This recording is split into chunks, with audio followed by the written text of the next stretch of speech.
स्वागत है दोस्तों आपका एक और नई वीडियो में। इस वीडियो में हम हेरा फेरी फ्रेंचाइजी के बारे में बात करेंगे।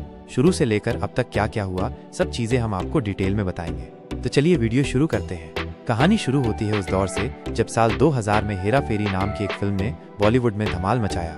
ये एक ऐसी कॉमेडी थी जिसने तीन दोस्तों राजू, श्याम और बाबूराव गणपतराव आप्टे की मस्ती भरी दुनिया को दर्शकों के सामने लाया। इन तीनों की हरकतों, हंसी मजाक और अनोखी दोस्ती ने दर्शकों को खूब गुदगुदाया। फिर 2006 में आया इसका सीक्वल फिर हेरा फेरी, जिसने एक बार फिर लोगों को हंसने पर मजबूर कर दिया। अब हेरा फेरी 3 की बारी है, जिसके इंतजार में फैंस बेकरार हैं। लेकिन इस तीसरे भाग का सफर आसान नहीं है। आइए इस कहानी को विस्तार से सुनते हैं।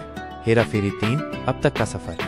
हेरा फेरी 3 का नाम सुनते ही फैंस के चेहरों पर मुस्कान और दिल में बेचैनी सी छा जाती है। इस फिल्म की घोषणा कई बार हुई, कई बार रुकी और हर बार फैंस की उम्मीदों को नया जोश मिला। आइए देखते हैं कि इस फिल्म को बनाने का प्लान कब कब बना और क्या क्या उतार चढ़ाव आए। पहली बार 2014 शुरुआती घोषणा 2014 में हेरा फेरी 3 की पहली बार चर्चा शुरू हुई। निर्माता फिरोज नाडियाडवाला ने घोषणा की कि वो इस फ्रेंचाइज को आगे ले जाना चाहते हैं। उस समय ये तय हुआ कि फिल्म में मूल तिकड़ी अक्षय कुमार, राजू, सुनील शेट्टी, श्याम और परेश रावल, बाबूराव वापसी करेंगे। लेकिन उस समय फिल्म के डायरेक्टर नीरज वोरा की तबीयत खराब हो गई और प्रोजेक्ट रुक गया।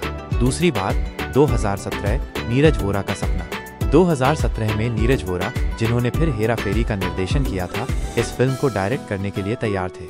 शूटिंग शुरू होने वाली थी, लेकिन इस बार एक नया मोड़ आया। अक्षय कुमार और परेश रावल ने अपने किरदार निभाने से मना कर दिया। इसके बाद जॉन अब्राहम, नाना पाटेकर और अभिषेक बच्चन को कास्ट करने की बात चली। लेकिन तभी नीरज वोरा को गंभीर बीमारी हुई, वो कोमा में चले गए और दुखद रूप से उनका निधन हो गया। इससे हेरा फेरी 3 का भविष्य अनिश्चित हो गया।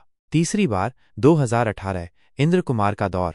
2018 में खबर आई कि इंद्र कुमार इस फिल्म को डायरेक्ट करेंगे। उन्होंने घोषणा की कि अक्षय, सुनील और परेश अपनी भूमिकाओं में वापसी करेंगे। इंद्र कुमार ने यह भी कहा कि फिल्म में VFX का भारी इस्तेमाल होगा और इसे 2019 के अंत तक रिलीज करने की योजना है। लेकिन ये प्रोजेक्ट भी आगे नहीं बढ़ सका और इंद्र कुमार ने अज्ञात कारणों से प्रोजेक्ट छोड़ दिया।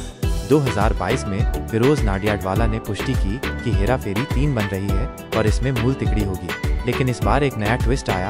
अक्षय कुमार ने स्क्रिप्ट को लेकर मतभेदों के कारण प्रोजेक्ट छोड़ने की बात कही। खबरें आई कि कार्तिक आर्यन को राजू के किरदार के लिए लिया जा सकता है और अनीस बज्मी डायरेक्टर हो सकते हैं। लेकिन फैंस ने कार्तिक आर्यन को राजू के रूप में स्वीकार करने से इनकार कर दिया।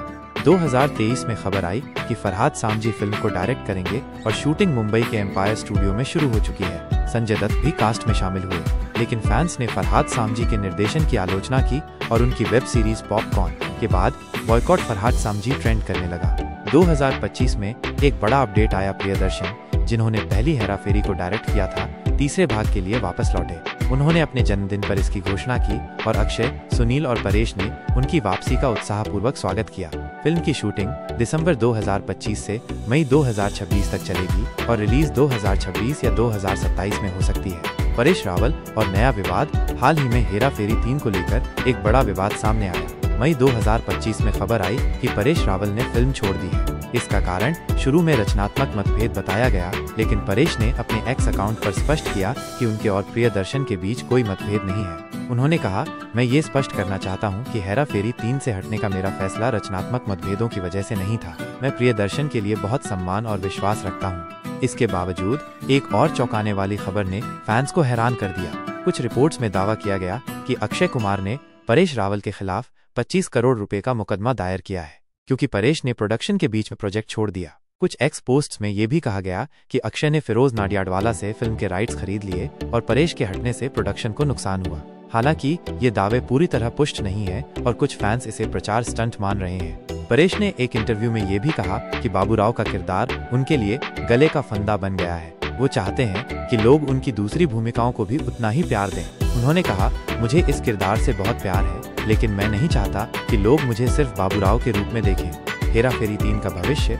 हेरा फेरी 3 का सफर उतार चढ़ाव से भरा रहा है। फिरोज नाडियाडवाला ने 2024 में फिल्म के राइट्स को लेकर कानूनी लड़ाई जीती, जिसके बाद प्रोजेक्ट फिर से पटरी पर आया। प्रियदर्शन की वापसी ने फैंस की उम्मीदें बढ़ा दी हैं, लेकिन परेश रावल का बाहर होना एक बड़ा झटका है। फैंस का कहना है, बिना बाबूराव के हेरा फेरी अधूरी है, जैसे गोलगप्पे बिना पानी के। फिल्म की शूटिंग दिसंबर 2025 में शुरू हो सकती है और 2026 या 2027 में रिलीज हो सकती है। लेकिन परेश रावल की अनुपस्थिति और अक्षय के कथित मुकदमे ने इस प्रोजेक्ट को फिर से चर्चा में ला दिया है। क्या ये तिकड़ी फिर से हंसी का धमाका करेगी या ये कहानी अधूरी रह जाएगी, ये तो वक्त ही बताएगा। आपको क्या लगता है? आप अपनी राय कमेंट में दे सकते हैं। अगर आपको वीडियो अच्छी लगी तो आप वीडियो को शेयर करें और चैनल को सब्सक्राइब करें। धन्यवाद।